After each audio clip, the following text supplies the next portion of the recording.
Salut tout le monde et bienvenue pour une nouvelle vidéo de tier list qui a été un petit peu délicate à mettre en place parce que j'ai eu un problème avec OBS qui me faisait ça très bien et ça me permettait aussi de faire une petite transition. Regardez tout mon visage entier et puis ce coup-ci c'est seulement en petit bout sur la vidéo tout en haut, mais maintenant non.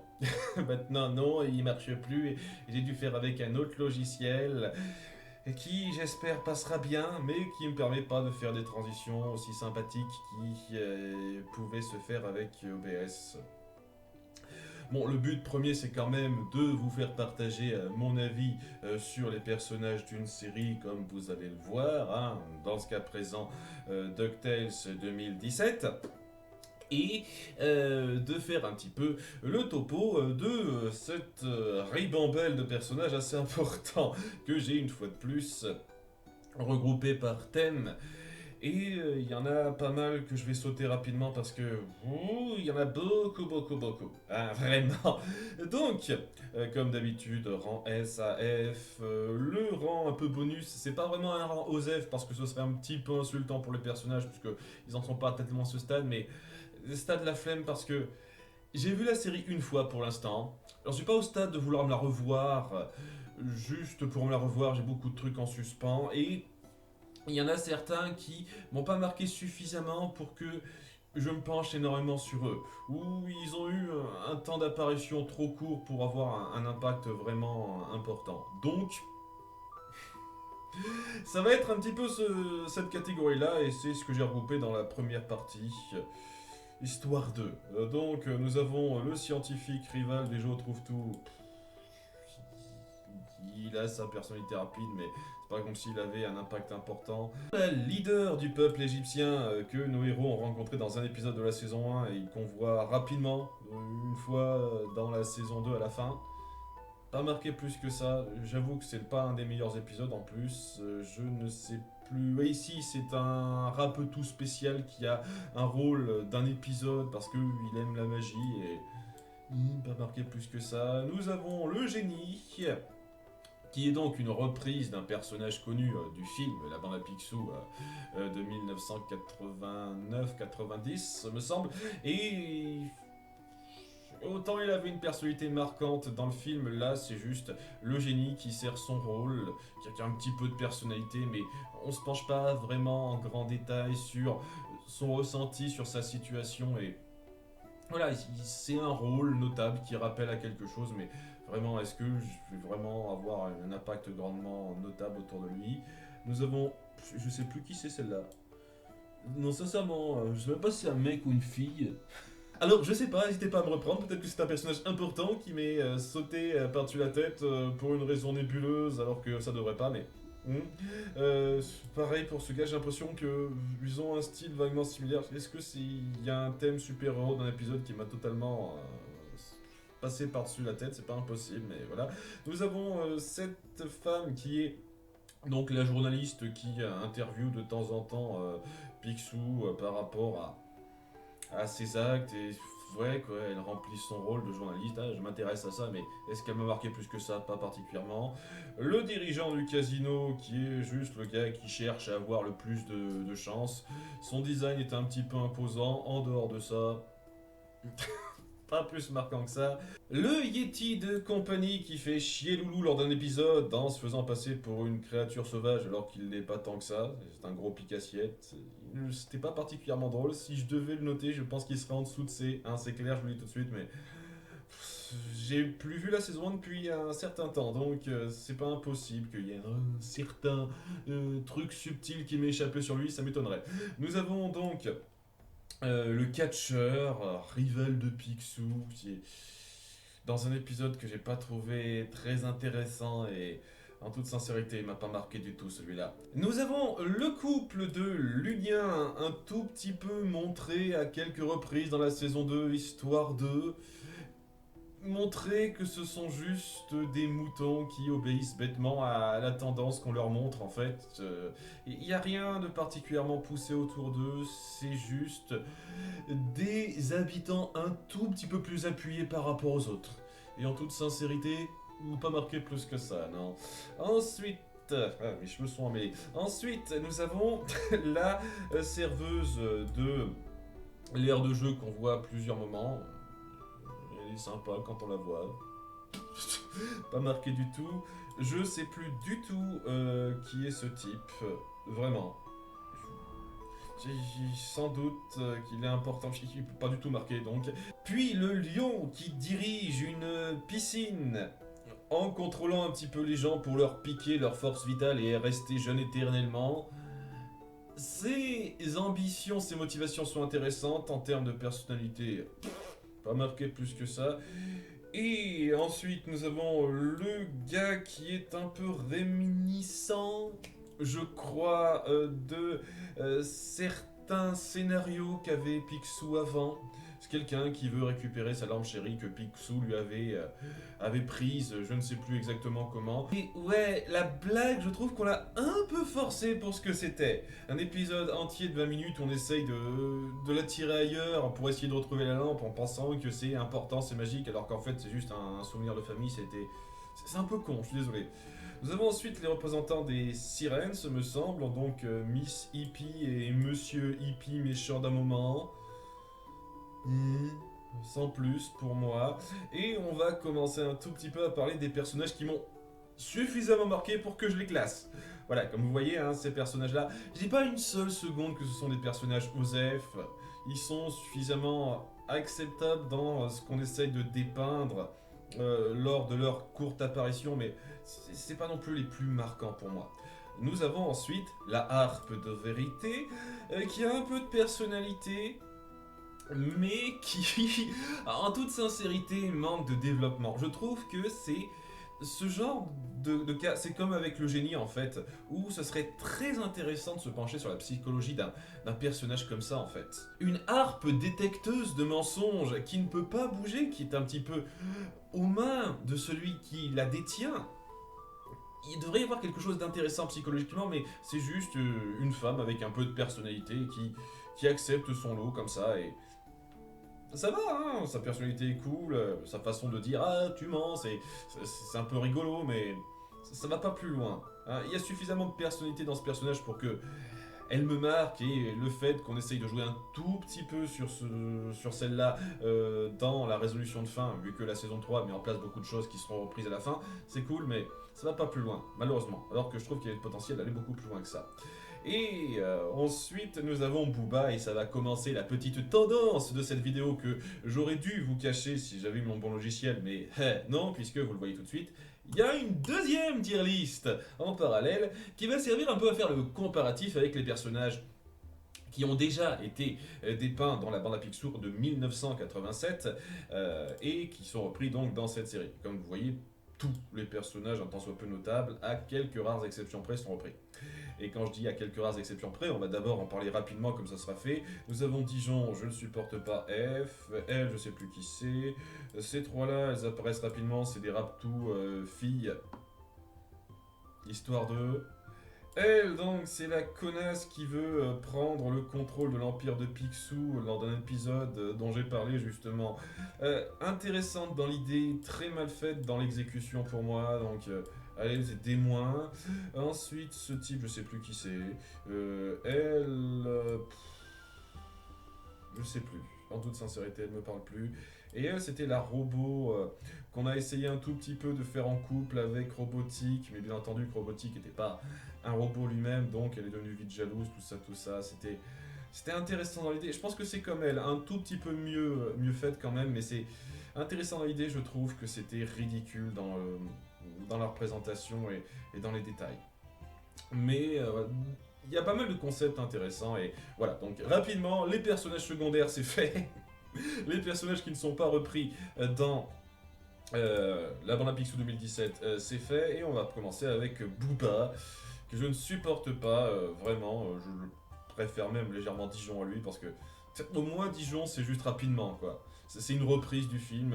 Il n'était pas intéressant dans le film, mais il est encore moins intéressant dans la série. Booba, c'est tellement le personnage forcé de gamin débile. on essaye de faire un contraste, regardez, il vient des temps anciens, c'est un garçon préhistorique et donc il comprend pas le monde réel, ah c'est drôle, non c'est pas drôle, c'est chiant. Et le fait que vous insistiez sur ce personnage, sur facilement une douzaine d'épisodes sur la fin, c'est lourd, c'est vraiment lourd, je supporte pas. Alors, je dois avouer que la version 2017 a au moins la décence de le montrer que seulement sur un épisode, histoire de nous rappeler qu'il existe. Ça changerait en fait qu'il est imbuvable et insupportable, mais le fait qu'on n'appuie pas de façon poussée son caractère sur toute la série, c'est un gros plus pour moi. Je dois avouer, c'est un gros plus. Mais l'épisode où il apparaît, il est lourd. Et totalement inutile, totalement superflu par rapport à ce que voulait raconter l'épisode. Ce que veut raconter l'épisode, c'est Loulou qui va trop loin en voulant se faire de la thune sans prendre en compte les problèmes qu'il peut attirer en changeant le continuum espace-temps. Il n'y avait pas besoin de Booba pour ça. Ça n'a pas grandement aidé cet épisode, je vous cache pas. Bon, c'était le premier. On va revenir au fur et à mesure qu'on tombera sur les personnages repris. Pour l'instant, nous avons donc la bibliothécaire de l'entreprise Picsou qui est intéressante quand on la voit. Mais voilà, quand on la voit. Hein, elle a suffisamment d'excentricité et elle est suffisamment ardue à son travail pour être sympathique, mais oui, quoi, elle est un tout petit peu mise en avant dans la saison 1, et après, quoi, des petites apparitions rapides, histoire de... On donne pas assez de temps à ce personnage pour grandement briller, quoi. C'est un petit peu l'anti-Géotrouve-Tout, en fait. Géotrouve-Tout qui est un petit peu plus loin, il est là. Géotrouve-Tout, on lui donne le temps d'appuyer son caractère, de briller à plusieurs moments. Elle a un épisode et demi un tout petit peu appuyé, sinon c'est... Donc, ouais, il y a une base prometteuse et quand elle apparaît, elle est sympathique, mais c'est tout. Ouais, je vais dire B- rapidement, mais il y avait moyen de faire plus. La diva, dénicheuse de talent et accessoirement mère de Mark Bix. Alors, c'est intéressant avec elle parce elle étend un petit peu le concept de Mark Bix d'appuyer les temps modernes en fait, les temps modernes et la mentalité un peu rabaissante qu'on peut y trouver. C'est vraiment totalement ça quoi. Il y a une tendance qui est mise en place, il y a ces espèces de personnes qui ont leur voix pour dire ce qui est tendance ou pas, et elle incarne très bien ça dans son épisode comme espèce de figure dont on doit se défaire parce que elle n'a pas à nous dicter comment on doit être pour avoir de la valeur. Intéressant dans l'idée, dans ce qu'elle représente, elle est plus intéressante par rapport à ce qu'elle développe chez Daisy et Donald, notamment dans ce qu'elle apparaît, mais voilà, pour son épisode d'apparition, elle est tout à fait acceptable dans ce qu'elle veut dépeindre. Nous avons ensuite l'homme de main et la femme de main, qui ont un bon design, qui sont très cool en termes d'action. Et c'est un peu tout en fait, parce que c'est pas comme si on les développait plus au-delà de ça. Ce sont des sbires. Des sbires qui sont pas totalement dans la catégorie méchant, c'est pour ça que je les classe pas dans la catégorie méchant. Bon, comme d'habitude, c'est classé en catégorie. Là, pour l'instant, on est dans les persos de soutien, donc je les vois vaguement comme des persos de soutien, même s'ils sont plus du côté des méchants, parce que c'est pas non plus comme si on les appuyait comme étant maléfiques. Mais voilà, on suit des contrats, on essaye de se faire de l'argent parce que c'est notre métier. Et ils font bien le taf. Je trouve que lui a un petit peu plus de personnalité qu'elle, mais au-delà de ça, c'est pas comme si on les développait énormément. Hein. Je trouve sincèrement que ça vaut du B- là aussi. Suffisamment de présence et de personnalité pour pas être non plus totalement dans la catégorie C, mais sans doute que ça aurait été plus intéressant si on avait davantage développé quelque chose autour d'eux. Parce que voilà, ce sont des sbires. Des sbires bien faits, hein, bon design, qui sont cool en termes d'action, mais des sbires. Bon, ce qui est intéressant au moins avec lui, c'est qu'il y a un peu plus de personnalité parce qu'il peut pas supporter Bix. J'avoue que c'est assez drôle ça, mais en dehors de ça, il n'y a pas non plus de choses à dire sur eux, malheureusement. Ensuite, dans la partie perso de soutien, on entame la famille de la mythologie grecque. On n'a pas tout le monde, mais c'est clairement ces trois-là qui sont le plus représentés, c'est-à-dire Hercule, Sélène et Zeus. On va commencer du meilleur au pire en fait, hein. Donc Sélène, elle est sympa. Elle est sympa lorsqu'on la voit, elle essaye un petit peu d'aider, mais très vite, elle est un peu prise dans ses problèmes familiaux et et c'est juste un soutien sympathique. Mais au moins je peux lui avouer ça parce que sinon Hercule et Zeus sont un peu chiants. Je préfère légèrement Hercule parce que lui au moins il essaye de bien faire. Mais c'est un emmerdeur, quelqu'un qui gâche l'espace vital de Donald à plusieurs moments sans s'en rendre compte. Il a besoin qu'on lui mette les points sur les i et même là il le comprend pas quoi. C'est quelqu'un qui ne comprend pas qu'il fait chier Donald et qu'il pourrait être un tout petit peu plus fin avec lui, mais non quoi. Vraiment il est super lourd par rapport à ça. Lorsqu'on essaye d'appuyer le fait qu'il essaye quand même de faire le bien, de se montrer héroïque, il y a quelque chose qui peut être un petit peu sympathique là-dedans, mais la plupart du temps c'est surtout le lourdeau de service qui ne comprend pas. Il ne comprend pas qu'il fait chier en fait. Et il est un peu lourdeau par rapport à ça. J'hésite entre D et E. Ouais, parce qu'il n'est pas non plus irritant au point d'être dans le pire qui soit, mais il est un peu lourd, hein, suffisamment lourd. Je vais le mettre en D- histoire 2, mais pas loin du E pour moi. Et à côté, nous avons Zeus qui est juste le géniard. C'est moi le plus fort, regardez-moi, je veux mon pouvoir. Chaque fois, il fait chier le monde en fait. C'est tout. Et je trouve pas une seule seconde qu'on ait rendu ça de façon intéressante, parce que ça aurait pu en faire une sorte d'antagoniste particulier, mais non, c'est juste le gros géniard. Et à aucun moment on essaye de rendre ce personnage vraiment fin ou subtil dans son approche.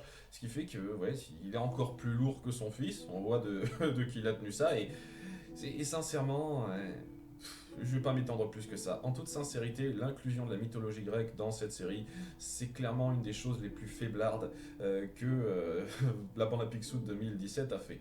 Nous avons ensuite Gontran Bonheur, Gontran la Chance, pardon, qui est également présent dans cette histoire et qui... je m'a jamais plu en fait. Je trouve qu'il est plus ou moins égal à lui-même dans une série comme dans l'autre, donc je vais dire exactement la même chose pour un cas comme dans l'autre. C'est le gars qui a tellement de chance qu'il s'y croit trop, ce qui fait que il ne fait pas d'effort en fait. Et il y a ce côté, ah, regardez-moi, j'ai de la chance, ça c'est trop génial, super, la vie me sourit. Et il y a un côté m'as-tu vu dans cet aspect facile de sa vie qui est assez irritant.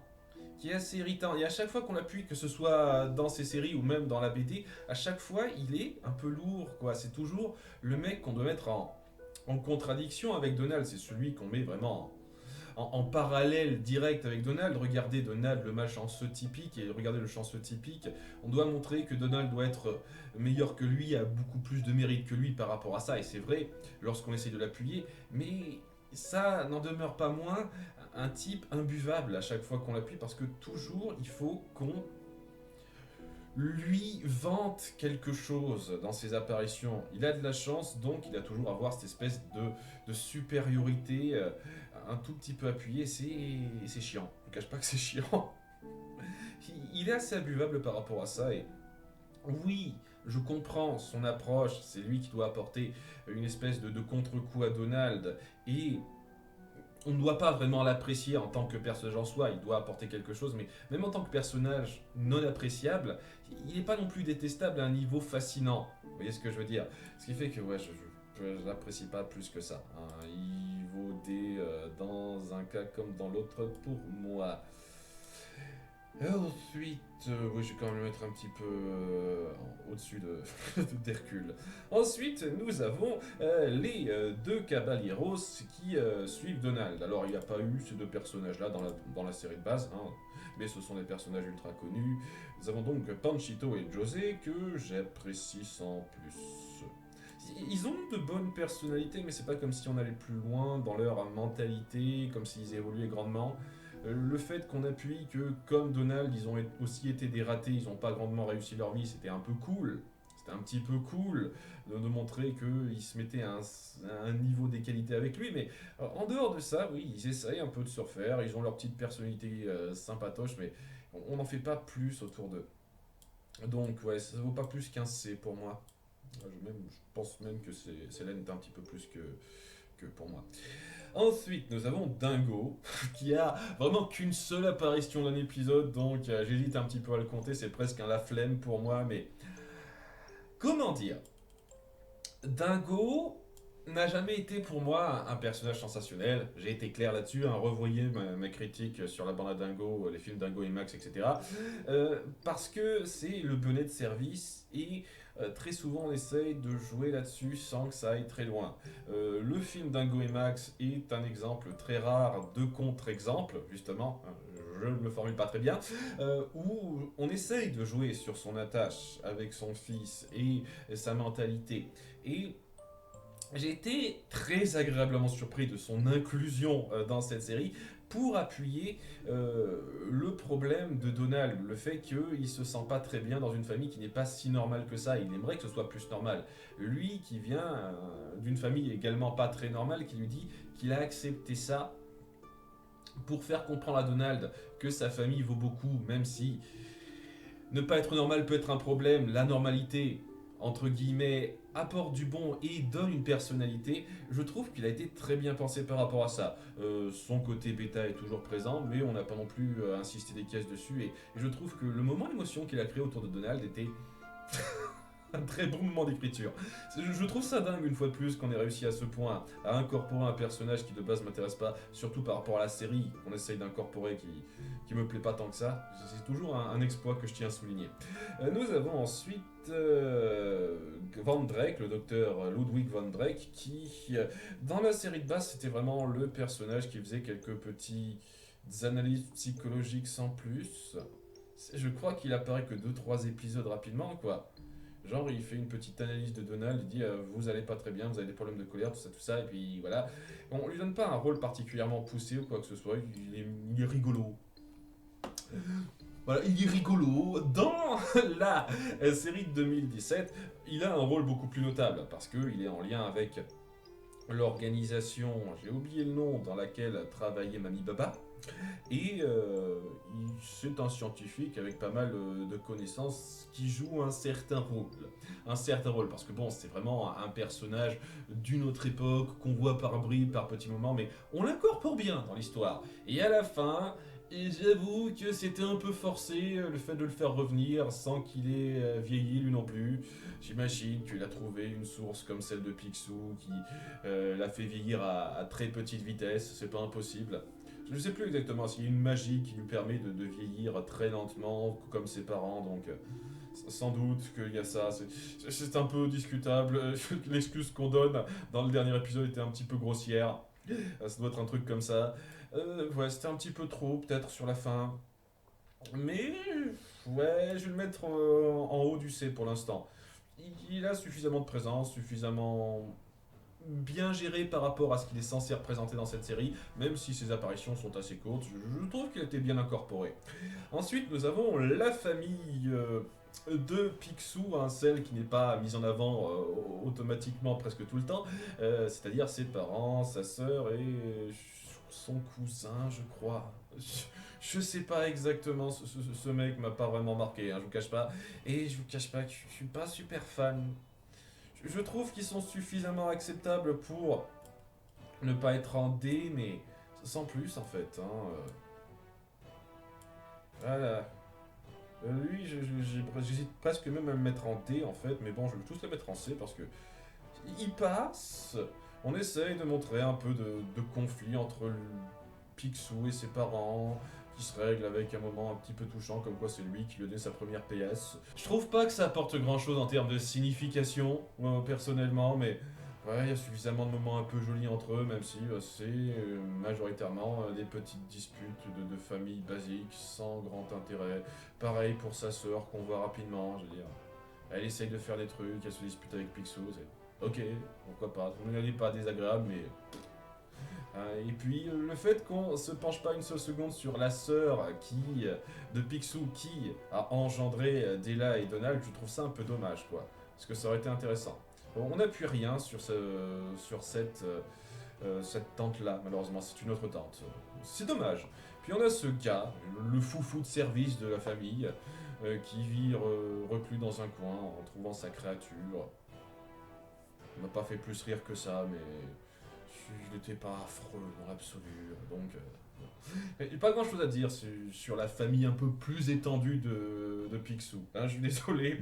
Bon, Ouais, si je vais les mettre à peu près par là. Ensuite, nous avons les personnages de soutien plus importants. Là, c'était vraiment les personnages de soutien un peu rapides qui apparaissent ci et là, pas très mis en avant. Là, on commence un petit peu les personnages vraiment importants qui sont mis en avant de façon très poussée. En commençant par Goldie, qui apparaît dans les deux séries, évidemment. Elle n'a pas eu autant de rajeunissement dans la première série. Elle a vieilli à peu près autant que Picsou et ça se ressent bien. Et j'aime bien le personnage quand il apparaît, mais c'est pas non plus comme si on l'appuyait énormément en fait. Je trouve que le premier épisode, on appuie leur passé, leur romance, le fait qu'ils se retrouvent était très joli. Après, je crois qu'elle apparaît deux trois fois, notamment dans l'épisode autour de celle-là, qui qui était ridicule une fois de plus d'insultes parce que c'est ça en fait qui sort de sa relation avec cette fille, c'est le fait que il y a sa vraie copine qu'on a complètement oubliée. C'est un peu con mais bon elle passe dans la série de base. Et je pourrais dire pareil de cette nouvelle série, elle est beaucoup plus mise en avant, beaucoup plus développée. Son côté filoute, c'est pas un truc que je trouve très attachant chez un personnage. Je suis prêt à trahir pour mes propres intérêts, puis voilà. Je suis très volatile comme ça. Ça n'a jamais été un truc qui m'a particulièrement attiré. C'est une des raisons pour lesquelles je suis pas un fan de Catwoman. J'apprécie Catwoman par exemple, mais je suis pas un fan de Catwoman. C'est un peu pareil avec la représentation de Goldie. Cette approche n'est pas mauvaise du tout. Très sincèrement, je comprends aisément qu'on puisse être pris dans cette approche du personnage, mais elle, je sais pas, il y a un truc qui fait que j'accroche pas énormément. Cela dit, je trouve que quand même elle est grandement améliorée sur sa conclusion avec Picsou dans le fameux épisode sur la source de jeunesse, où elle finit par comprendre l'importance des choses primordiales, les personnes auxquelles on est attaché. Ce qui a été un tout petit peu mis en avant aussi avec sa relation avec Loulou, ce qui est un peu cool, quoi. On appuie ça, j'apprécie beaucoup la continuité qu'on met en place. Donc j'avoue que ça l'a pas mal rehaussé pour moi, et ce qui fait que ça vaut un B certain. Ouais, je vais le mettre pour l'instant ici. Ensuite, nous avons Pénombre, ou Penny, qui est très sympathique. J'aime beaucoup son développement. Le seul problème que j'ai avec elle, c'est qu'on la développe pas plus que ça au bout du compte. Quand on appuie le personnage et sa relation avec Della, le fait qu'elle ait des doutes sur celui pour qui elle travaille et qu'elle essaye de faire ce qui est juste, c'est très sympathique. Le problème, c'est que dans la saison 2, une fois qu'on la met un petit peu en avant, il y a pas mal d'étapes qui sont un peu sautées. Le fait qu'elle ait certains doutes sur la manipulation de Lunaris, c'était très intéressant. Et puis tout d'un coup, on passe à je suis de votre côté, je suis totalement contre ce type. Il n'y a pas eu de développement plus que ça. Et sur la fin, alors qu'elle se fait capturer, on la voit rapidement sortir de je sais pas où, on voit pas comment elle s'est libérée, et elle aide rapidement à la fin. C'est cool, quand on la voit c'est super cool, mais j'arrête pas de me dire, ça aurait été tellement mieux si vous en aviez fait un petit peu plus. Montrer un peu plus ce personnage, montrer un tout petit peu plus l'évolution de sa mentalité. Et dans la saison 3, un épisode un peu cool pour dire qu'elle a du mal à se faire à cette vie sur Terre, mais qu'elle finit par l'accepter. Et c'est sympa, c'est sympa. Ça aurait été cool d'en montrer un peu plus. C'est ça le truc. Elle méritait facilement un A si on l'avait un tout petit peu plus développé. Mais c'est un B plus solide quand même pour moi. Nous avons ensuite, il me semble que c'est Manny ce gars, je sais plus, reprenez-moi. Le destrier sans tête, qui finit par en avoir une et qui devient un personnage important. Et je vous cache pas que je m'attendais vraiment pas à ce qu'on développe autant ce type, cette statue. La première fois qu'on l'a vu dans l'épisode 1, c'est-à-dire cette espèce de menace qui renaît à cause d'une petite bourde des enfants et qui finit par être défaite parce que Picsou joue sur les mots pour lui redonner sa tête. C'était assez drôle, mais après on l'a incorporé dans les affaires de Géo Trouve Tout. Il a beaucoup participé, il a aidé à pas mal de plans. Je me dis waouh, c'est incroyable qu'on joue sur un personnage presque random comme ça. Et le fait qu'à la fin, ils finissent par accepter totalement la vie qu'il a expérimentée durant ces 3 saisons en embrassant totalement qui il est, c'est-à-dire il est redevenu totalement le destrier de cauchemar qu'il était, c'était très cool en fait. Je m'attendais vraiment pas à ce qu'on développe à ce point un personnage aussi presque blague. Au début c'était un personnage blague. Donc très intéressant, très intéressant. Allez, je vais le mettre en A-. Ça va en A pour moi. Nous avons ensuite Géo Trouve Tout qui lui aussi est présent, de même que sa petite lampe de compagnie. J'ai mis Géo Trouve Tout avant Arsène. Sa lampe de compagnie était mignonnette sans plus, mais elle m'a vraiment pas marqué plus que ça dans la série honnêtement.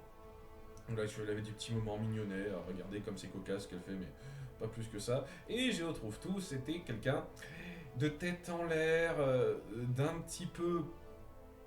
Un peu saoulant, je vous cache pas.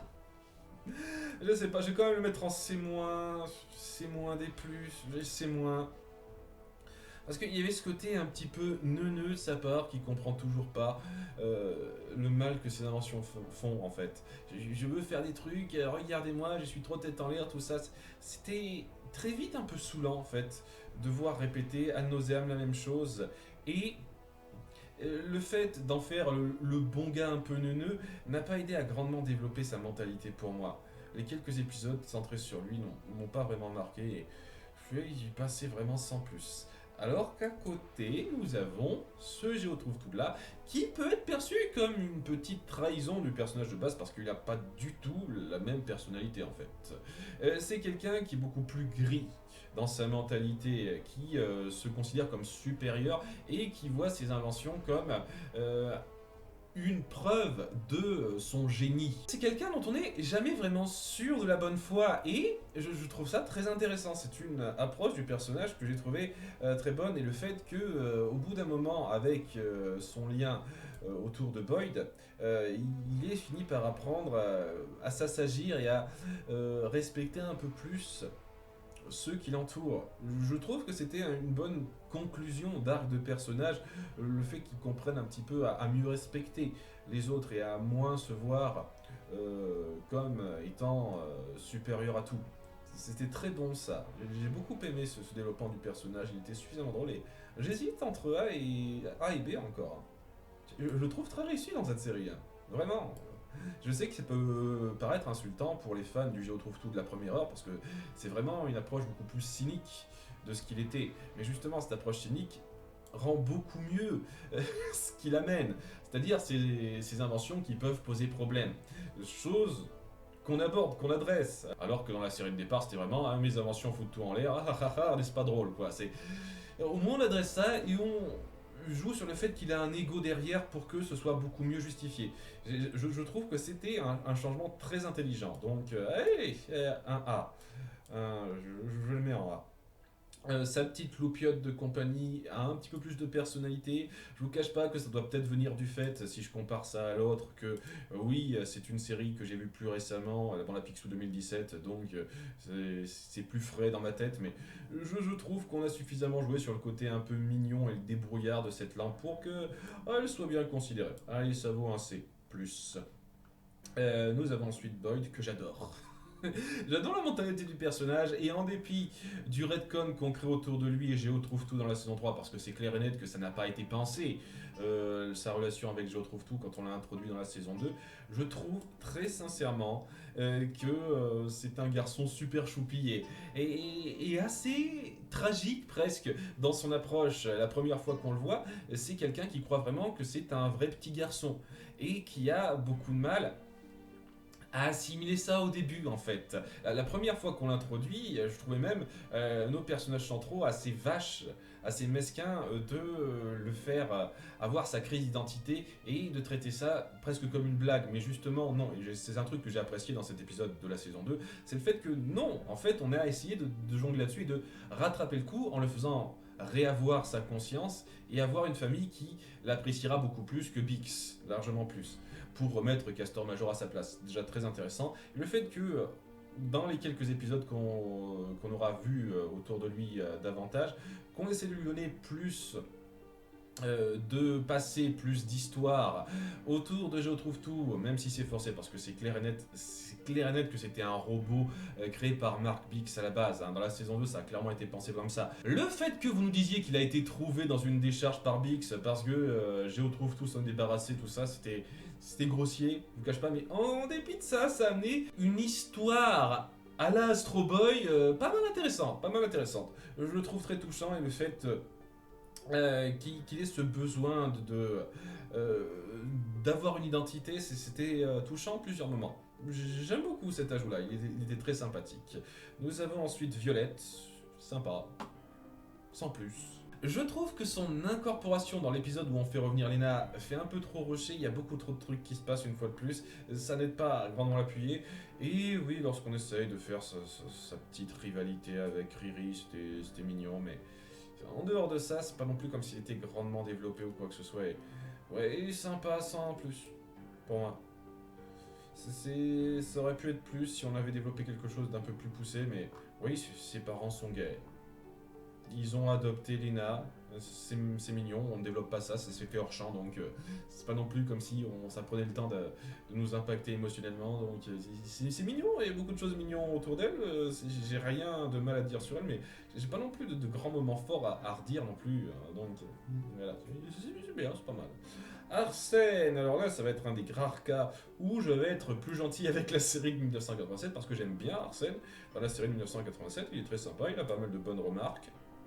Et on sent qu'il est impliqué dans les affaires de Picsou. On sent que c'est vraiment le majordome impliqué qui essaye le plus possible de soutenir.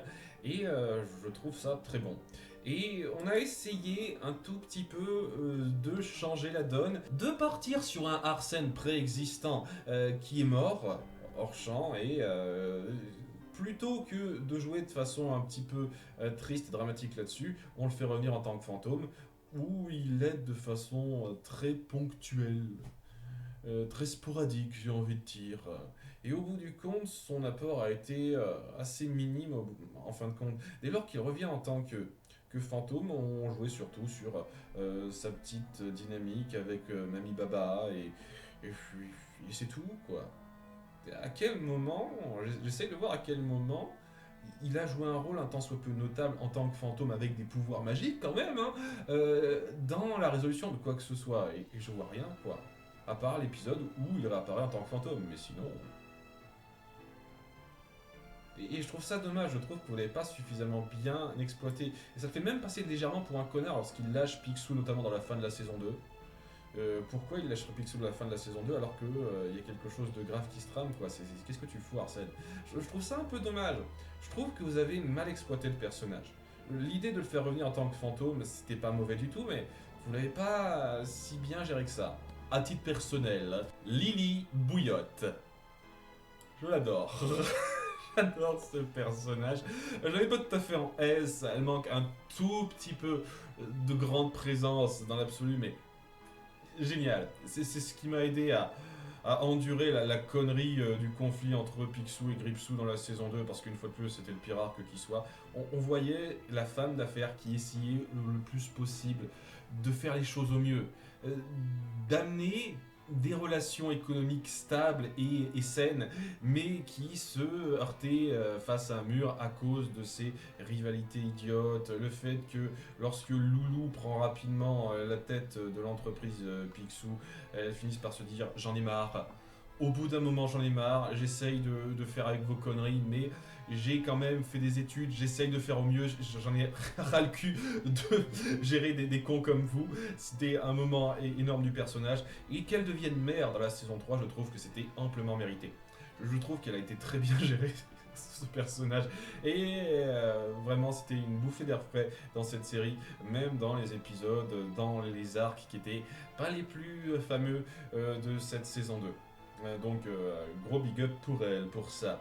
Nous avons ensuite nos personnages un peu dérivés qui viennent de Darkwing Duck, excusez-moi Mister Mask, et qui sont intéressants. Je n'ai jamais suivi en détail Mister Mask, la série originale. Je vais pas nous faire une troisième liste sur Mister Mask, surtout si c'est pour reprendre trois personnages, parce puisque globalement, oui, il n'y a que 3 personnages qui sont pris.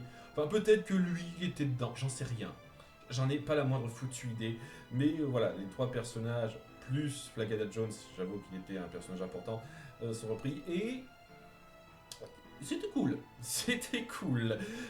J'apprécie l'idée de prendre deux figures différentes autour de ce que représentait Mister Mask en tant que série. C'était un peu grossier. Au départ, je vous cache pas que je trouvais ça un petit peu grossier de créer un personnage de super-héros à partir d'une série fictive dans votre série fictive, quoi. C'était un peu gros, mais l'idée d'appuyer la différence de mentalité autour du personnage, quelqu'un qui veut l'utiliser pour sa gloire, mais quelqu'un qui veut surtout reprendre ce que représentait la mentalité de ce super-héros qui vaut cher pour lui, c'était très bon ça.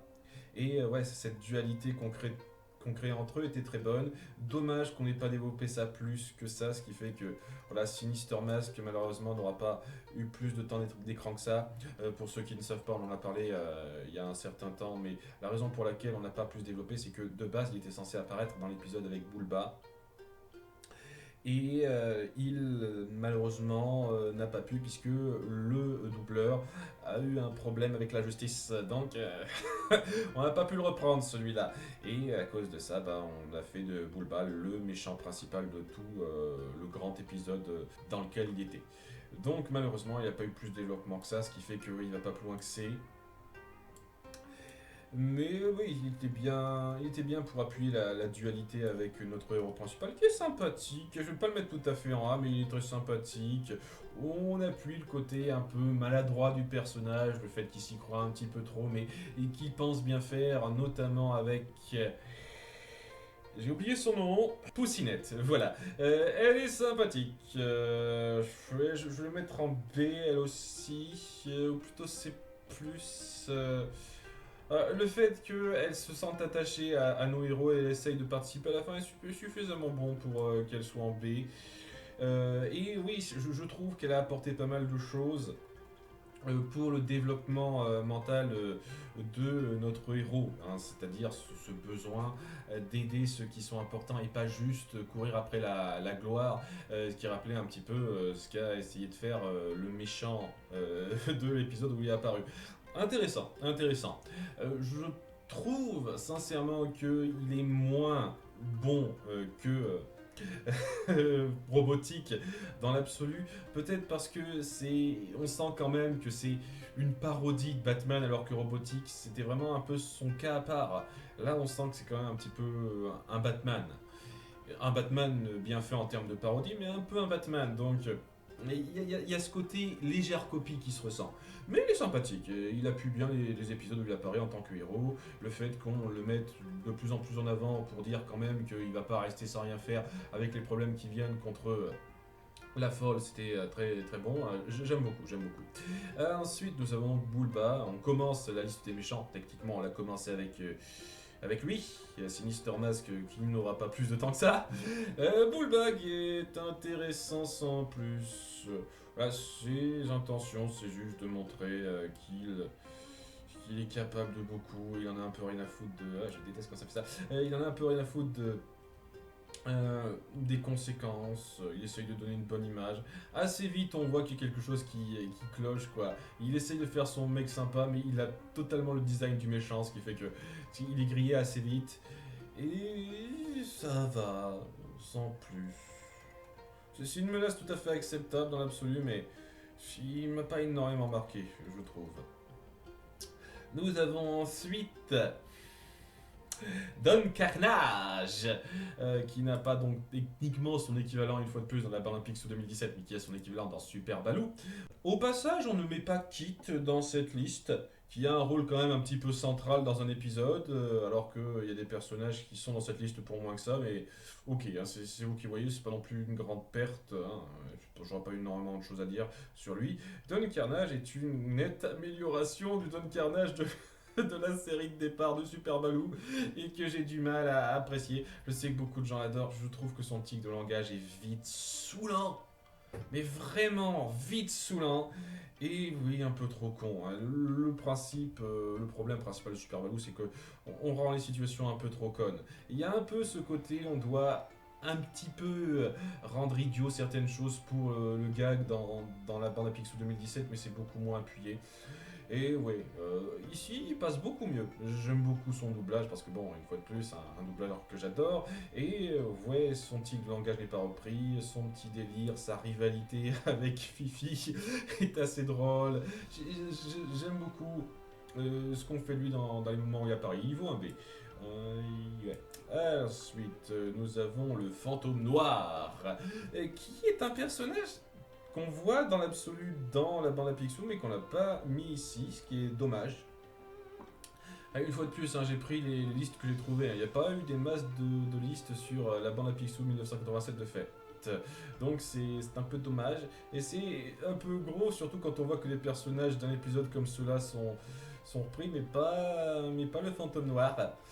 Alors je me souviens plus des masses du fantôme noir dans la bande à Picsou de 1987. Il passait correctement, il y avait suffisamment de personnalité, je pense, de présence, et surtout il était un petit peu à part avec son design pour être une menace acceptable. Là, il est vraiment très bon dans son approche parce que c'est quelqu'un d'un peu tragique là aussi. C'est quelqu'un qui a perdu ses proches à cause de Mystique et qui en veut à la magie en fait.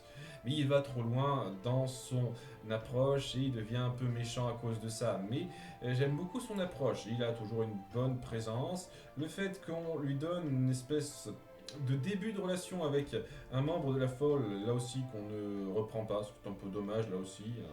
À nouveau, j'ai pris la liste la plus complète. Il y a des listes qui étaient encore moins complètes que ça, donc tant pis.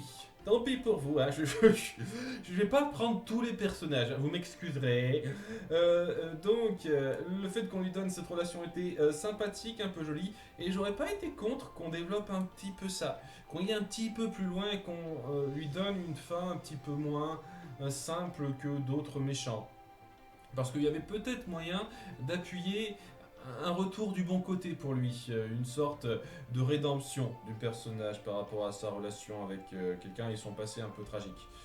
C'est un peu dommage, je trouve que ça gâche le potentiel qu'il y avait derrière, mais de ce qu'on en voit, il est quand même bon, il a une bonne présence, et c'est une bonne menace. Hein, il a une bonne valeur ce gars. Ensuite, nous avons Flersou, un des méchants de Picsou, qui, si ça se trouve, était de ces personnages qu'on a pu là. Non, je pense pas. C'était lui, Flersou, peut-être. Il m'a pas marqué dans la série de 1987. Hein. Peut-être que c'est un personnage de la série de 1987, mais il m'a pas marqué, hein, si c'est le cas. Flersou, méchant, réussi. Je trouve pas qu'il ait une mentalité, une personnalité extraordinaire, mais c'est une bonne menace. On sent le côté savant fou qui essaye de montrer sa supériorité, qui passe bien. Hein. J'ai pas énormément de choses à dire, j'ai pas passé 50 ans sur tous les personnages, hein, vous savez. Je mets là, ouais. Voilà, ici. Ensuite, nous avons les Raptou et ma Raptou. Et là, c'est alors beaucoup de choses à dire. Déjà, j'aimerais revenir sur un commentaire qu'on m'a fait et oui, mea culpa. Techniquement, les Raptou existent depuis avant les Dalton, donc s'il y a quelqu'un qui s'est inspiré de quelqu'un, c'est les Dalton qui sont inspirés des Raptou. Après, je maintiens quand même ce que je dis, dans la série de 1987, ils sont quand même un peu différents de ce qu'on a dans les BD sur Picsou. Hein, parce que j'ai vu quand même une fois de plus quelques BD sur Picsou. Les Raptou, ils n'étaient pas exactement des ahuris typiques à la Joe, Jack, William et Avril. Hein. C'était un petit peu différent de ça, hein. Il n'y avait pas cette même dynamique-là, du moins dans les BD que j'ai lus. Et quand on voit comment ils sont repris, notamment dans Les Trois Mousquetaires, Mickey, Donald, Dingo, c'était pas la même chose non plus. Hein. C'est vraiment une caractérisation des personnages qui donne l'impression, en tout cas personnellement, d'avoir été faite pour la série de 1987. C'est pour ça que je maintiens quand même ce que je dis. Je pense que ces Rapetou-là, cette incarnation des Rapetou, c'est inspiré des Dalton. Parce que les Dalton existent depuis bien avant 1987. Nous sommes d'accord. Donc, ouais, je n'aime pas ce sous-Raptou sans intérêt. Je trouve trop con sur les bords. Maraptou m'a pas grandement marqué dans cette série. Elle m'a. Ouais, voilà, elle existe, elle était un petit peu plus intelligente, elle essayait de les manipuler un petit peu plus, de les mener un petit peu mieux. ok. On a un tout petit peu plus appuyé sur ce comportement de sa part, mais ça va être un peu la même chose, quoi. Ce sont des idiots, des benets de service qui remplissent leur rôle vaguement, acceptablement. Disons que leur connerie est un tout petit peu moins appuyée, ce qui fait qu'allez, ça va dans le C-1. Et Maratou un tout petit peu mieux appuyé aussi. Je vais pas la mettre dans le B, mais on va dire que ça va dans le B vaguement plus. Voilà. Et elle est suffisamment réussie en tant que dirigeante d'un groupe de méchants qui essaye de faire valoir son autorité, sa puissance, mais bon, c'est pas non plus comme s'il était grandement mis en valeur, mis en lumière, celle-là non plus. C'est vraiment les méchants un peu écervelés qu'on essaye de mettre en place quand on veut appuyer une menace pas trop sérieuse. Je suis désolé, mais c'est un peu ce que ça renvoie les Raptous dans cette série comme dans l'autre. Et c'est pas des méchants sensationnels pour moi. Ensuite, Gripsou. Alors, comme je l'ai dit, la pire détérioration par rapport à la série de base. Parce que je trouve pas que Gripsou soit un personnage génialissime dans la série de base. Hein. Ça vaut un B+, pour moi, mais c'est quelqu'un dont on sent qu'il est intellectuel, qui réfléchit à ses plans et qu'il essaye vraiment de mettre en place quelque chose de réfléchi. Sincèrement, quand on le voit se confronter à Picsou, on ressent un duel d'esprit réel. Quelqu'un qui essaye de surpasser l'autre. Et c'est très intéressant ça. Hein, très intéressant, j'exagère le trait. Hein. C'est pas non plus comme si on mettait en place des duels extraordinairement poussés et ultra intellectuels. Mais au moins, on sent une rivalité qui vaut quelque chose. Qui a une valeur réelle. Alors que là, c'est un arriéré. Et je pose la question depuis le début, comment ce débile a réussi à avoir autant de fric? Vous pouvez pas me dire, ah, c'est juste parce qu'il a piqué du fric à Picsou lorsqu'il était jeune. J'ai vu la scène, merci. Comment il a réussi à maintenir un empire financier de cette taille-là en étant débile comme il l'était? Je veux savoir. Parce que c'est un arriéré. Un arriéré qui n'a que des plans stupides, qui ne réfléchit à rien et qui fait n'importe quoi. Et c'est le gag. J'emmerde ce personnage, sincèrement. Hein. Ouais, E est peut-être exagéré. Non, non, sérieusement, je mets en E, quoi. Sérieusement, c'est une dégradation de personnage affligeante et. Allez, je vais le mettre en D tout simplement parce que il a quelques mises en scène comiques qui marchent. Notamment dans le fameux épisode où on introduit Boyd. Beaucoup de choses à dire sur cet épisode où on introduit Boyd. Euh, il est stupide. Il essaye de montrer que ça peut être un père de famille en prenant une marionnette. Et le plus con là-dedans, c'est que Castor Major y croit à l'espace d'un moment. Mais voilà, ce moment stupide où on voit qu'il a l'air de croire que ça peut marcher, c'est un tout petit peu attrapé par le fait qu'il a un bon timing comique. J'avoue qu'il m'a fait rire dans cet épisode par son timing comique et son doublage. Donc voilà, il y a une comédie autour du personnage qui marche de temps en temps. Ça ne suffit clairement pas à rattraper sa connerie. Le fait que c'est n'importe quoi que ce soit le rival de Picsou, clairement pas, mais au moins il sait faire rire de temps en temps. Je lui accorde au moins ça. C'est le petit plus, le petit point positif. Bien, nous avons Mark Bix, une invention de la série que je trouve très intéressante. Alors, c'est clairement pas un des meilleurs méchants qui soit, il a des moments un petit peu bébêtes, mais j'apprécie l'idée, une fois de plus comme sa mère, d'appuyer une menace vraiment moderne. Le gars qui est en plein dans la technologie et qui essaye de se montrer via les réseaux sociaux, via regardez-moi, c'est moi qui possède la technologie énorme, je copie trop les trucs pour être dans les tendances, tout ça, tout ça. Je trouve que le commentaire autour du personnage est bon. Il a pas mal de moments assez drôles dans sa considération et il représente une menace originale. Vraiment originale, je trouve que ça fait partie de ces rajouts qui mettre plus la série, la bande à Picsou dans l'air du temps de façon un peu intelligente. Donc j'apprécie. Après, est-ce qu'il est extraordinaire? Non. Je n'irai pas le placer dans A, mais c'est un bon B pour moi, hein, un bon B. Ensuite, Mystique, une amélioration énorme par rapport à la série originale, parce que je ne trouve pas Mystique particulièrement notable dans la série de base. Elle passe. Voilà, elle passe en tant que méchante. Elle a quelques épisodes, quelques moments où elle se montre être une menace intéressante, notamment dans mon épisode préféré dont j'ai parlé. Mais en dehors de ça, elle est beaucoup trop ridiculisée, ses plans sont stupides, et le fait que Picsou y croit à plusieurs moments, c'est bébête. Je suis désolé, c'est bébête. Je trouve qu'on a largement plus réussi la rivalité entre Picsou et Gripsou dans cette série, et qu'on a largement plus réussi la rivalité entre Picsou et Mystique dans cette série, parce que pour moi elle est très réussie, et c'est le premier méchant qui vaut un A pour moi.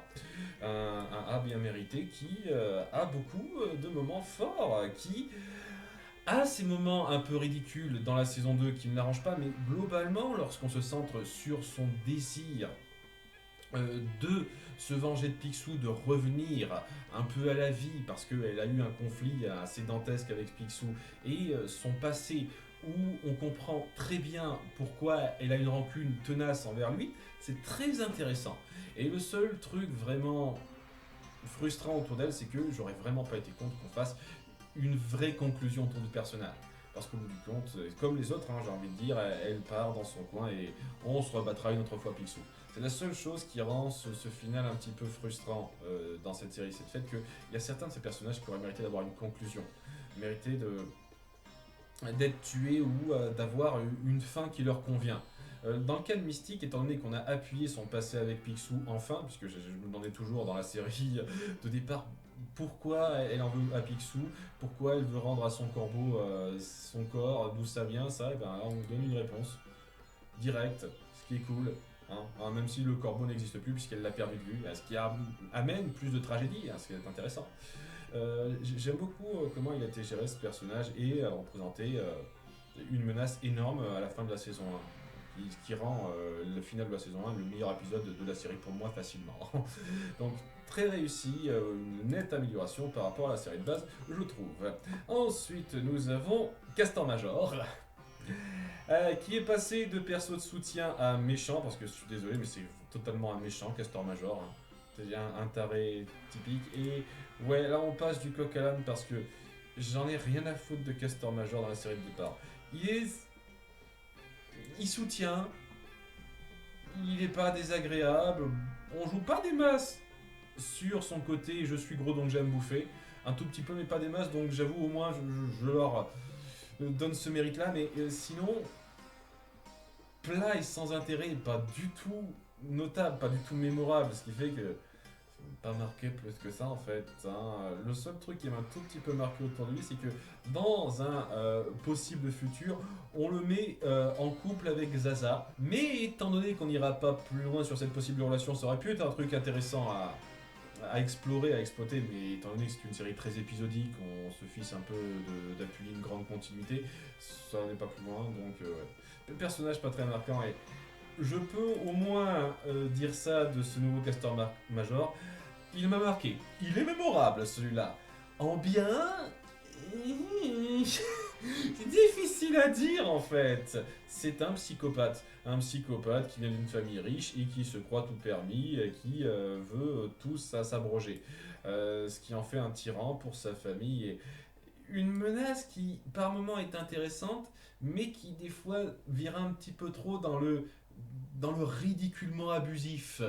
Vraiment.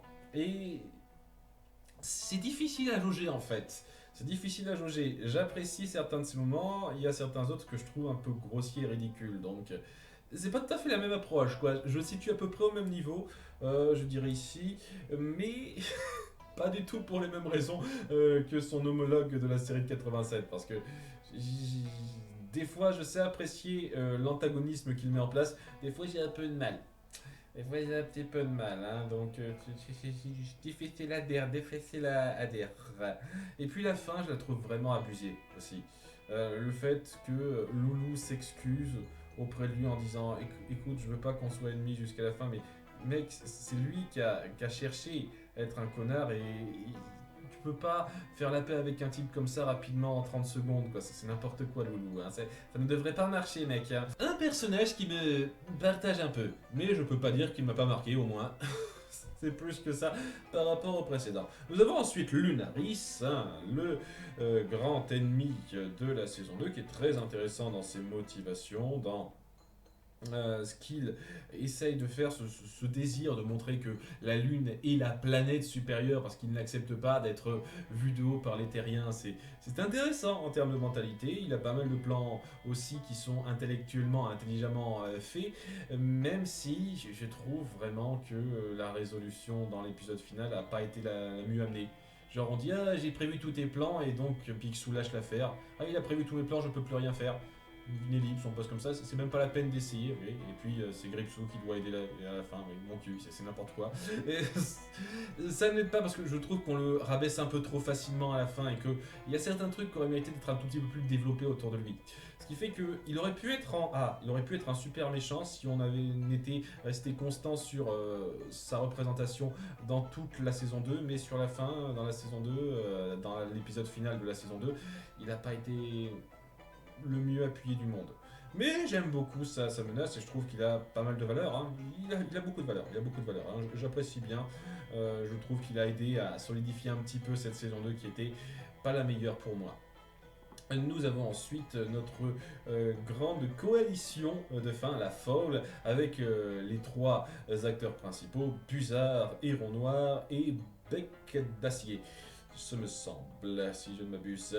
On va commencer par Bec d'Acier, qui est pas mal. Je vais le mettre en B-, dans le sens où il essaye de montrer que c'est pas juste des muscles, même si c'est un peu juste des muscles. Et il essaye de se montrer un peu supérieur, et c'est une menace physique pas mal. Il a suffisamment de personnalité pour représenter quelque chose, et ce me semble, oui, qu'il était présent rapidement dans la série de base. On le dépeint pas ici, mais c'est genre un méchant rapide qui apparaît rapidement, donc je comprends qu'on l'ait pas mis dans cette liste. Mais il était présent dans la série de base et c'est comme le fantôme noir, on l'a pas compté. Hein. Je vais pas me faire chier à chercher une liste plus complète et j'ai trouvé que cette liste-là. Hein. Désolé hein, pour ceux qui voudraient plus de détails sur la série de départ. Il m'a pas marqué du tout dans la série de départ. Il m'a bien marqué ici, suffisamment pour être dans le B. Ah, ensuite, nous avons le héros noir que j'aime beaucoup. Je vais la mettre en A. De même que Buzzard, je vais les mettre tous les deux en A, direct. Mettre Buzzard très haut, je vais le mettre en haut du A, presque en S. J'aime beaucoup la mentalité de ces deux-là et comment leur duo fonctionne superbement. Héron Noir, de base, c'est un méchant qu'on a vu, une méchante qu'on a vu dans la saison 1 qui voulait piquer une technologie qui venait de je sais pas où. On sent que c'est la scientifique qui a vraiment plus de cervelle, beaucoup plus réfléchie et qui cherche à voir les choses à l'avance, à avoir l'ascendant sur les autres. Et j'aime beaucoup son côté intellectuel délectable qu'elle a de voir les situations, de considérer ses victoires possibles. J'aime beaucoup ça. Tandis qu'à côté, on a Buzzard, le meilleur méchant de cette série pour moi, sur lequel je me suis pas mal étendu dans ma critique de la série. C'est pour ça que je vais pas aller plus en détail là-dessus. Hein, j'aime beaucoup la mentalité qu'on lui alloue, qu'on a un tout petit peu illustré dans les deux premières saisons et qu'on met en exergue dans la troisième, qui prend tout son sens de façon vraiment très bonne et qui en fait, je trouve, le rival, le contrepoids parfait à Picsou. Tellement il est très bien fichu. Et au passage, oui, leur relation de duo est excellente. J'adore la fin de leur relation tout du long de la saison 3 et comment elle se termine sur un moment très rapide. J'ai trouvé ça. C'est un des meilleurs moments de toute la série pour moi, la fin de leur relation entre ces deux-là. Donc voilà, d'excellents méchants qui portent avec brio la saison 3. Nous commençons avec un peu les héros et la fin des méchants, puisque je les compte un petit peu à part, celle-là. Gandradi, qui œuvre du côté des méchants un peu par nécessité, un petit peu comme ces deux personnages-là en fait, hein, si j'arrive à les retrouver. Ces deux personnages-là qui obéissent à certains employeurs pour pouvoir se faire de l'argent, pour pouvoir vivre. Et contrairement à ces deux-là, elle a une vraie évolution psychologique très intéressante. Alors qu'à côté, Gandradi, c'était un petit peu l'amoureuse de service avec suffisamment de personnalité pour être sympatoche mais sans plus. Ça m'a pas énormément marqué, mais voilà, elle n'était pas non plus méchante ou quoi que ce soit. Et on sentait qu'elle avait une affection notable pour Gérard, quoi. Ça passait bien, mais ça allait pas non plus loin que ça. Là, on développe quelque chose de beaucoup plus poussé autour d'elle et de sa relation avec Gérard, ce qui fait que ça la rend beaucoup plus complexe et beaucoup plus attachante. son évolution et sa mentalité sont très bonnes, hein. Ça vaut presque un A, je l'avais pas tout à fait là, mais vraiment en haut du B pour moi. Grandement influencé ce coup-ci par Gérard Mentor, son désir de justice et d'avoir une certaine valeur, de montrer sa valeur lui aussi, et qui est très touchant et que j'aime beaucoup aussi dans le premier volet, la première version. Et ceux qui ne savent pas, je le répète pour qui n'a pas suivi ça, c'est mon personnage préféré de la série de départ. J'aime beaucoup sa mentalité, ce besoin de s'affirmer, ce besoin de se prouver parce que c'est quelqu'un qui a un vrai complexe d'infériorité et de le montrer en étant quelqu'un d'assez particulier, quoi. C'est un, comment on dit ça, un conseiller financier, quoi. Un conseiller financier qui devient super-héros. Vous en voyez beaucoup, des comme ça. C'est pas le premier métier qu'on voit. Je trouvais ça très intéressant, cette espèce de besoin de se montrer et de découvrir, en fait, de façon un petit peu infortuite, une identité de super-héros sans le vouloir, quoi. Le fait qu'il gagne vraiment en force et en courage, bravoure grâce à ça.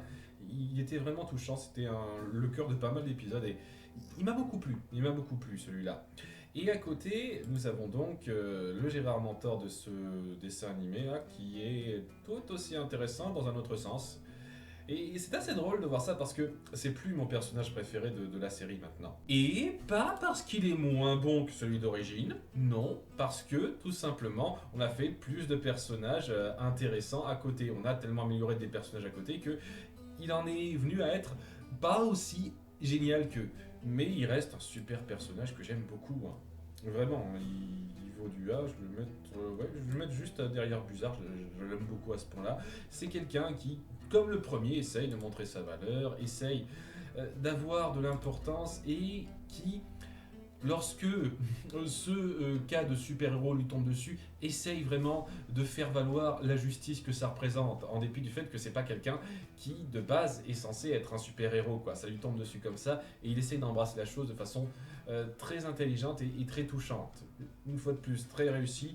Le truc, c'est que ce coup-ci, c'est un ingénieur, c'est un scientifique, et qui essaye un petit peu de se prouver à Géo trouve tout, ce qui change un petit peu la donne, qui change un petit peu l'ambiance qu'il a créée parce que c'est pas du tout la même chose à ce niveau-là. Ce qui fait que, dans un sens, il est un chouïa plus conventionnel que celui-là dans son approche. Un chouïa plus conventionnel. Mais je trouve qu'on lui a donné suffisamment de bons points et que son super-héroïsme a été un tout petit peu moins traité au ridicule par rapport à la série de départ pour que ça compense un peu ça et qu'il se valent, ces deux-là, pour moi. J'aime toujours autant Gérard Mentor, même si ce nom est stupide, parce que, une fois de plus, c'est un non-jeu de mots qu'on a balancé n'importe comment, mais voilà. Et sinon, oui, ça, j'aurais clairement dû la compter parmi les persos de soutien, elle, mais étant donné qu'on est à fond sur le relationnel de Gérard Mentor, je me suis dit, tant qu'à faire, autant la compter maintenant. La mère de Gérard, qui a un équivalent dans la série de départ, qui est bizarre. Je dis pas que je l'apprécie pas, la mère de Gérard Mentor, dans la série de départ, mais... Elle était vraiment bizarre pour moi. Le côté vieille femme au foyer qui bouge jamais de sa caravane et qui porte tout le temps des bigoudis, c'était un peu ridicule. Après, on montre qu'elle essaye un petit peu de penser à ce qui est bien pour Gérard, même si elle ne le fait pas de la meilleure façon. Et puis, elle l'assiste, elle est derrière lui lorsqu'elle sait que c'est un super-héros. On essaye quand même d'appuyer que il la laisse pas dans l'ombre, quoi. C'est un peu mignon, mais... je sais pas, c'est pas non plus extraordinaire, quoi. Alors qu'à côté, on essaye d'en faire un prototype un peu simple de fan forte, mais qui marche bien. Vraiment. C'est une policière qui a vraiment ses valeurs, qui sait montrer son autorité avec pas mal de force et de puissance. J'aime beaucoup le personnage lorsqu'il apparaît, hein. Et dont on montre une fois de plus l'importance par rapport à Gérard, parce que ça compense pas mal le fait qu'il est pas aussi original que le premier, avec sa relation avec sa mère, quoi. Il essaye vraiment de l'aider dans son besoin de lutte contre le crime. On essaie d'appuyer, et c'est un truc que j'aime beaucoup dans cette série, que la police, c'est pas juste une bande de guignols qui laisse tout faire. C'est un truc qui me plaît, ça. Donc, ouais, c'est bon moment, quoi. Je trouve que c'était une bonne amélioration, l'entourage de Gérard Mentor. Bon, avant de commencer les rôles vraiment principaux, on va revenir un petit peu sur l'amoureuse de Donald. C'est pour ça que je la compte à ce moment-là, quoi. Daisy, qui n'a pas, je crois pas qu'elle soit apparue une seule fois dans la série 87, ça me surprendrait, et qui est incroyablement bien faite dans cette série-là. Et ça vient de quelqu'un qui ne supporte pas plus que ça Daisy. Au mieux, elle est passable, au pire, elle est irritante, avec son besoin de castrer constamment Donald, à lui montrer sa jalousie, tout ça, tout ça. Je la trouve imbuvable, ne serait-ce que dans la série Les Trois Caballeros récente, où elle a ce besoin de le faire jalouser, de renvoyer tous ses problèmes sur lui, alors qu'une grande partie de ses problèmes vient du fait que c'est toujours la malchance qui lui tombe sur la gueule. Là, c'est une petite amie qui apparaît dans la saison 3 et qui soutient le gars, qui montre qu'elle comprend ce par quoi il passe et qui ne le prend pas de haut, n'essaye pas de lui faire la morale facilement. Lorsqu'elle a un problème avec son comportement et surtout ses proches, hein, le seul truc qui lui a fait avoir un problème avec Donald, c'est Hercule, une fois de plus, qui faisait chier le monde.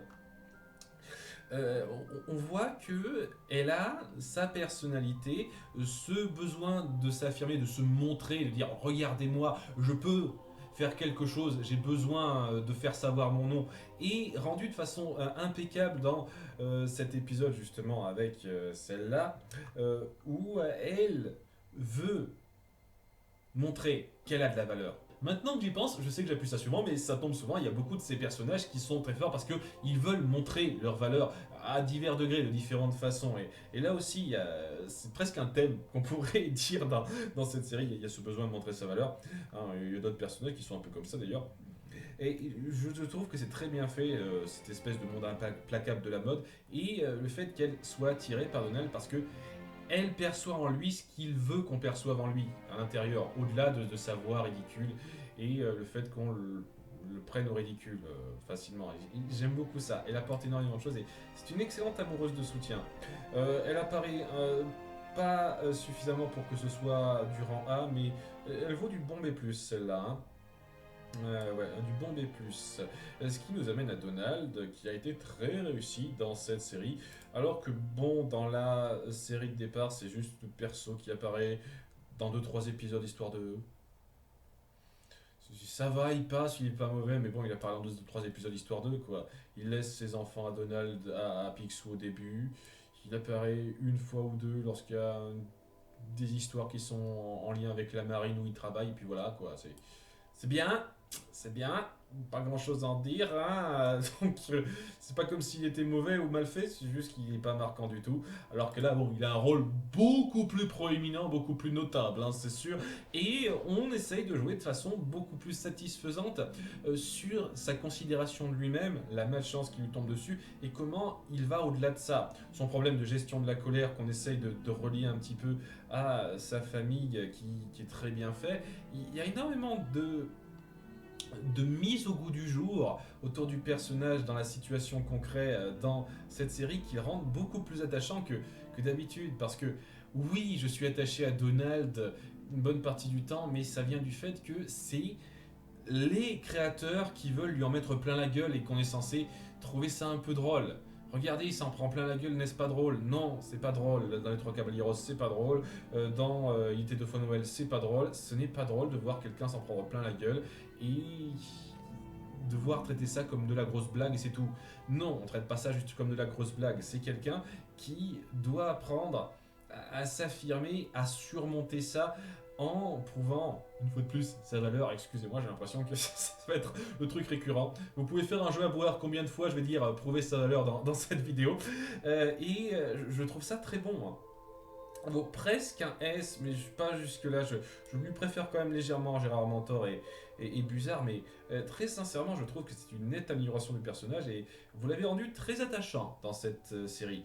Même si, malheureusement, et je pense que c'est ça qui le plombe un peu, il y a quand même ce besoin de le ridiculiser un petit peu et de traiter ce qui lui arrive un peu trop à la légère à deux trois moments. Comme dans la saison 2, justement, où on a traité sa disparition à la blague à la fin, alors que ça aurait pu être quelque chose de beaucoup plus tragique, beaucoup plus dramatique pour nos personnages, mais non. C'est ce genre de petit truc un peu dommageable, parce que je trouve que une grande majorité du temps, vous lui rendez grandement hommage à ce personnage. Vient ensuite Mamie Baba, que j'aime suffisamment dans la série de base. Elle a des moments où elle est cool, d'autres moments où elle est un peu trop ridicule, ce qui fait que ça se compense, donc ouais, ça passe, mais ça allait pas plus loin que ça. Je vais peut-être pas faire comme ça. Mais ça allait pas plus loin que ça, justement.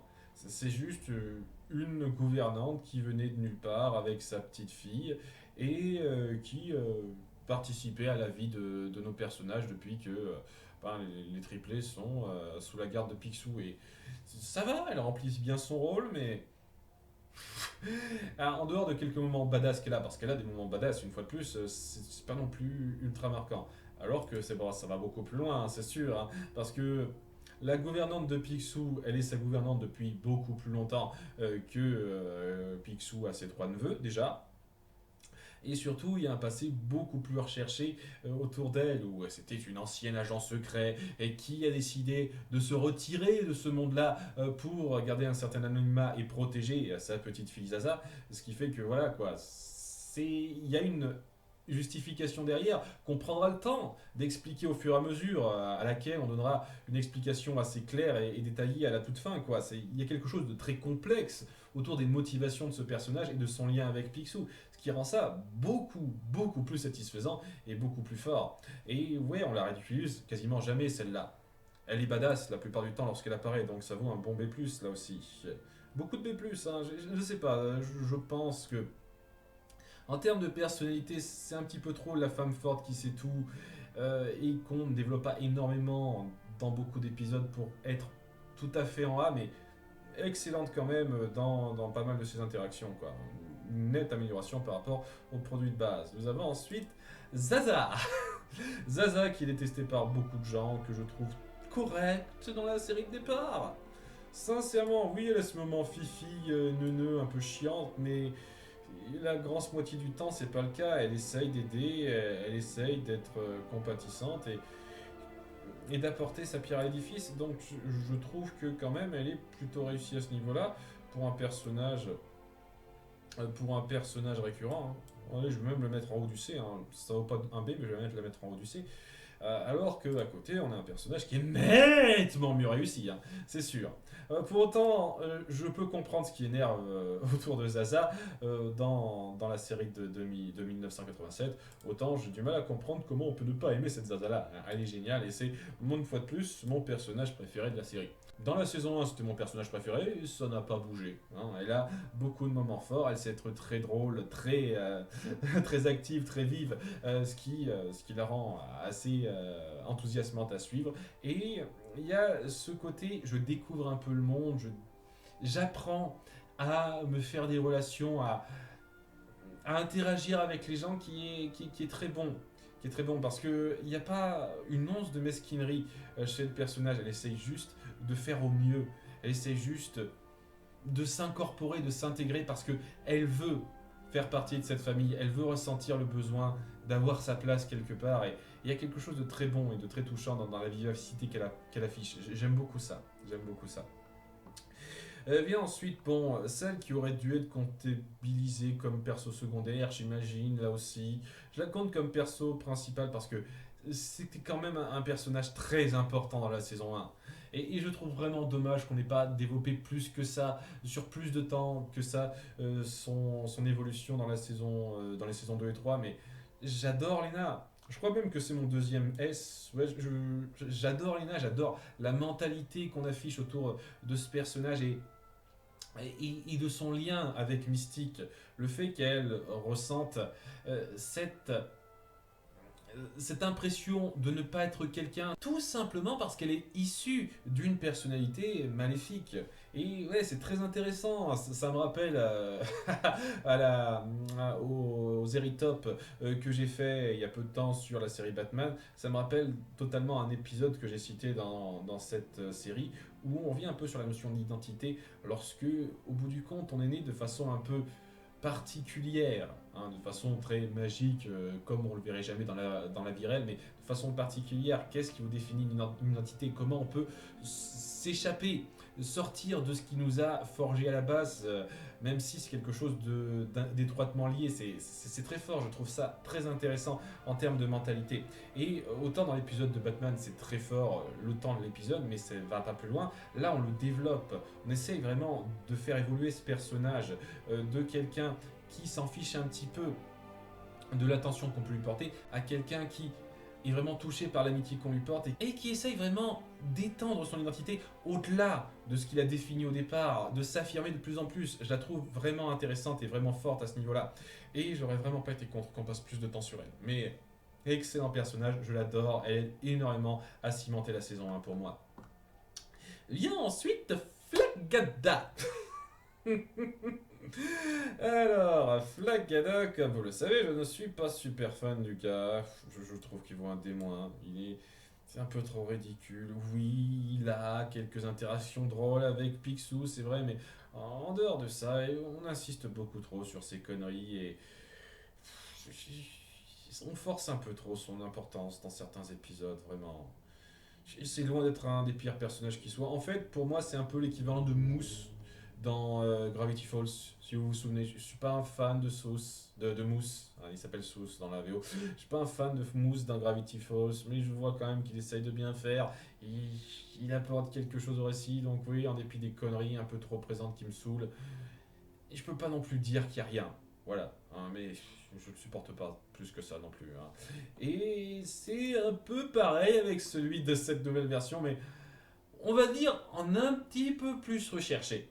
L'humour autour de lui reste un peu saoulant par moments, mais on essaye de faire du développement plus intéressant autour du personnage. On essaye de le mettre dans des situations qui lui rendent un peu plus hommage, qui lui mettent plus en valeur, plus en lumière. Ce qui fait que oui, certains moments de gloire du personnage ont eu plus d'impact, ont été plus percutants, et ont fait qu'il m'a plus marqué en bien que son prédécesseur. Même si, en toute sincérité, s'il y a bien un personnage qui presque repris à l'identique dans la personnalité, dans la mentalité, c'est lui, hein, faut dire ce qui est. Mais on sait mieux le mettre en avant dans cette nouvelle série, ce qui fait qu'il est en C pour moi. J'ai même envie de dire en C un petit peu avancé, je vais le mettre là, voilà.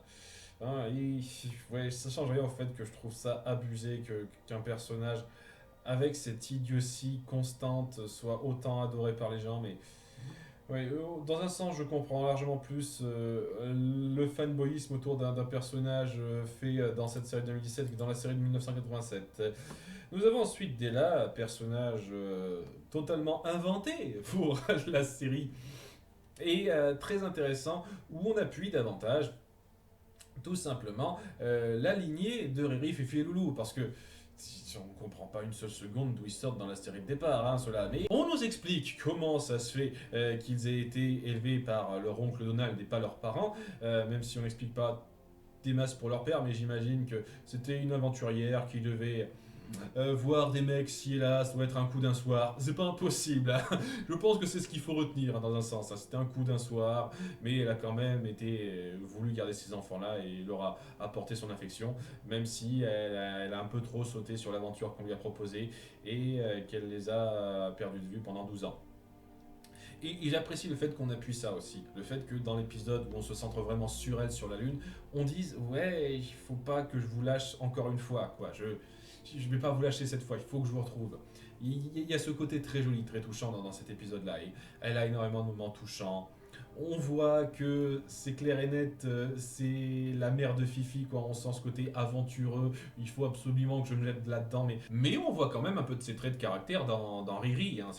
C'est très intéressant, ça aussi, de voir qui a le plus tenu de qui. C'est assez marrant. Mais ce personnage, pour autant réussi qu'il est, je vais pas le mettre en S, je vais le mettre en A, très, très bon, parce que je pense sincèrement que on la rend peut-être un petit peu trop, un petit peu trop puérile dans son comportement. Et bien entendu, c'est expliqué par le fait qu'elle a été sur la Lune pendant tout ce temps, mais le fait est que j'aurais vraiment pas été contre qu'on appuie davantage ses retrouvailles avec ses enfants.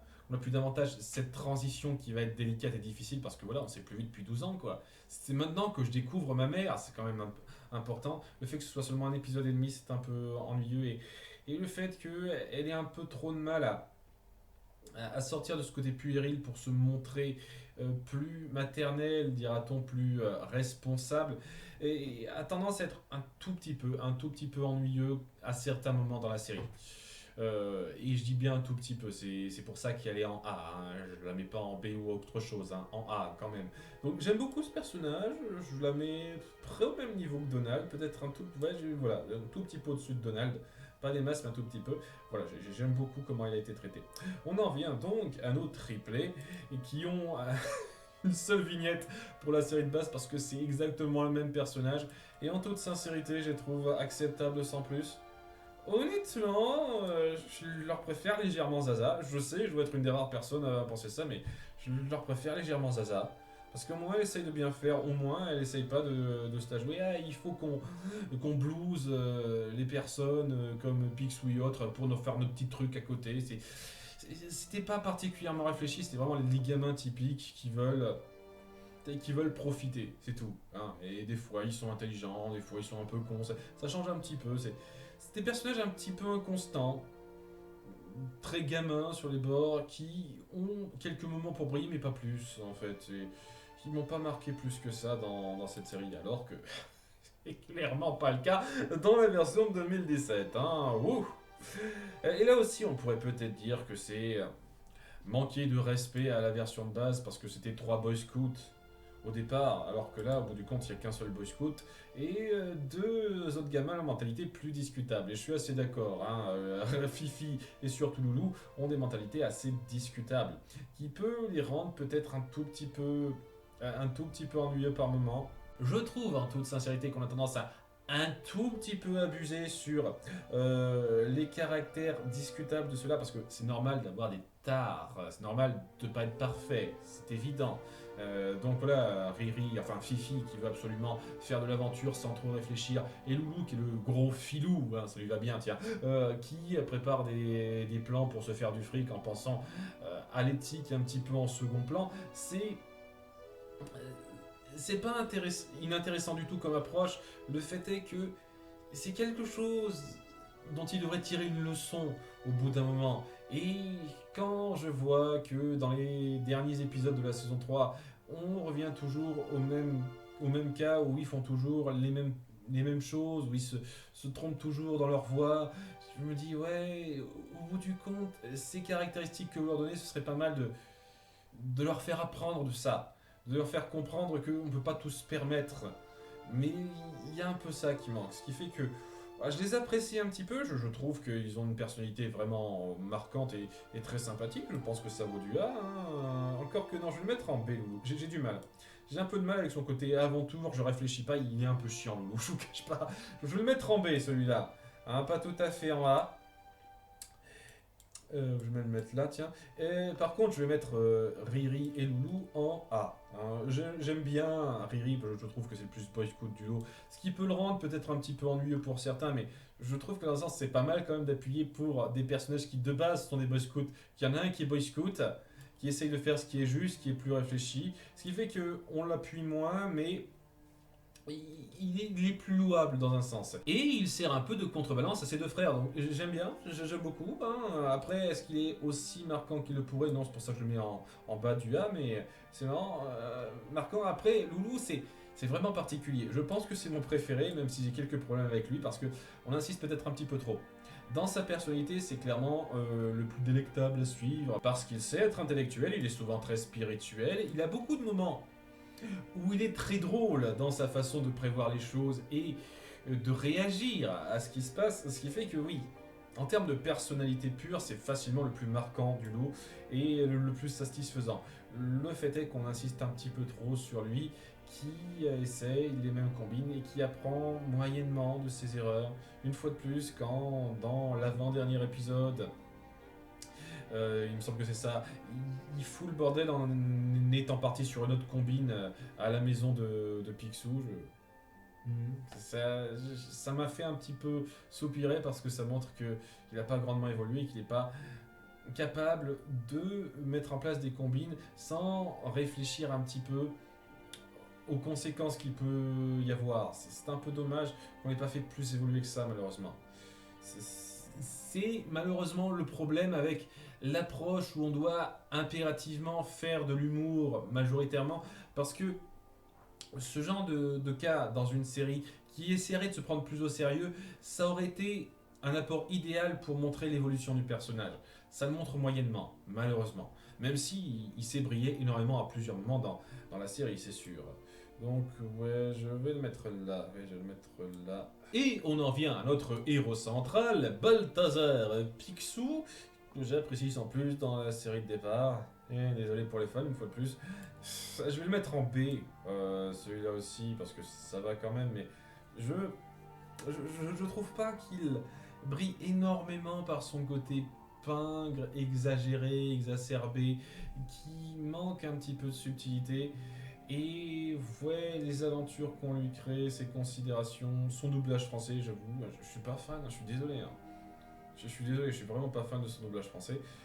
Tout ça, ça le rabaisse un petit peu en fait.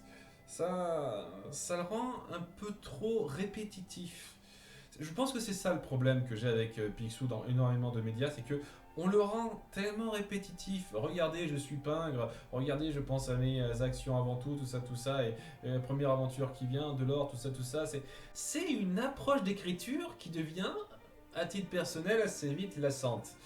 Voilà, mais il a suffisamment de personnalité, suffisamment drôle quand il veut, il a suffisamment de répartie pour être un personnage positivement fait, hein, positivement réussi, mais je sais pas, je le trouve pas extraordinairement marquant. Et ça vient d'énormément de médias, hein, pas seulement de cette série, hein, dans la série Picsou Magazine. Très vite, hein, lorsque j'ai suivi pas mal de BD autour de lui, j'ai vite perçu le côté un peu ressassé du personnage dont on répétait les traits caractéristiques qui, sur le long terme, sont pas si extraordinaires que ça. Hein. Pour moi, en tout cas.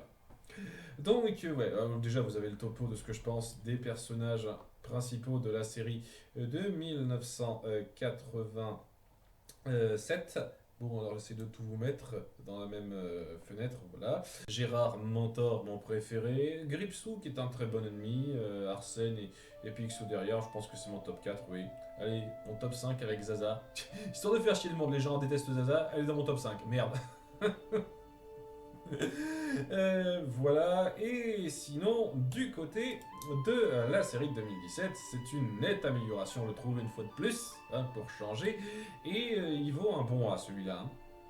Je vais le mettre même ici. Je lui préfère légèrement Gérard Mentor quand même, parce que c'est quelqu'un qui a les mêmes traits caractéristiques, pingre, il aime l'aventure, tout ça, mais sur lequel on essaye d'appuyer beaucoup d'attaches en fait. Les seules attaches qu'on appuie dans la série de départ, c'est son attache envers ses enfants et un tout petit peu Goldie. Et quand je dis un tout petit peu, c'est un tout petit peu l'espace d'un épisode quoi. Ici, on appuie ses attaches avec énormément de monde. Et comment ça l'affecte à divers degrés, son attache envers Della. Et il commence à la vraiment écrasé pendant autant de temps, c'était très fort lorsqu'on se penche là-dessus. Son attache envers ses petits-enfants, comment il, au départ, n'ose pas s'approcher d'eux, mais comment il finit par s'attacher à eux de plus en plus, à les accepter avec les différentes aventures qu'ils vivent, c'est très bon. Et oui, le fait d'appuyer totalement, en plus de ce désir d'aventure et ce besoin d'argent, cette attache constante envers tous les membres de sa famille, tous ses proches, c'était, ma foi, super bon. Et je pense que si je devais vraiment définir un point principal qui fait que cette série est mieux réussie que celle de 1987, c'est qu'on a su davantage appuyer les sentiments des différentes relations qu'on met en place. Que ce soit la relation entre Picsou et ses neveux, entre Ré, Fifi et Loulou, et leur famille en règle générale, la relation entre Robotique et Gendra, qui est quand même beaucoup plus poussée, la relation entre Mamie Baba et Zaza, qui est quand même beaucoup plus forte, toutes les nouvelles relations qu'on crée, cette relation d'amitié géniale, toutes ces relations sont largement plus appuyées, développées et exacerbées que dans la série de départ, et c'est ça qui rend cette série beaucoup plus touchante, émouvante et impactante pour moi. En plus, et je pense que c'est un petit peu un découlement de ça, en plus d'avoir su créer une vraie histoire fil rouge beaucoup plus satisfaisante.